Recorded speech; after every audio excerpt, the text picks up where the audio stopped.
দিন মিটিং আছে, supreme court একটা কমিটি করেছে, ওখানে কমিটি মিটিং হলো আমাদের। এটা তো আমাদের ইন্টারনাল ডিসকাশন আছে, আপনাদের এটা কি বলবো আমি।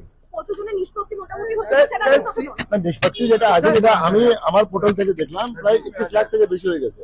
सर सीएम बार बार ये बोल रहा है कि आप लोग जो ये ट्रांसफर करवा रहे हैं, ये इसलिए कि बीजेपी को अच्छा कोई मदद हो या कोई आर्म्स घुसाए, ऐसा ओपनली बोल रहा है सीएम। क्या बोलेंगे इस बारे में? देखिए, ये इसके लिए हम कुछ नहीं बोल सकते, हम सीईओ हैं। इसके लिए ईसीआई का केस बोल रहे हैं, ईसीआई बोलेंगे। तो ईसीआई कर रहा है, अपना काम कर रहा है।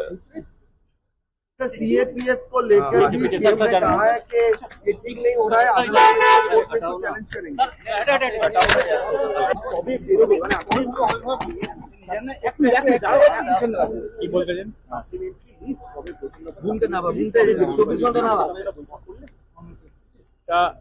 আশা করছি শুক্রবার বা শনিবার বেরোবে।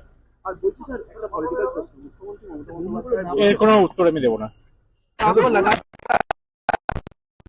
किया गया और आज मैं इस प्रश्न का जवाब नहीं दूंगा।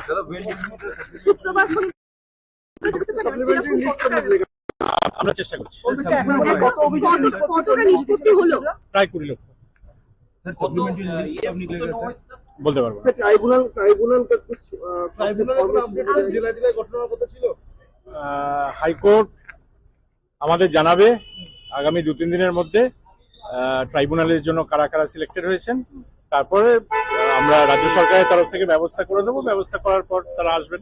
ठीक है, थैंक यू।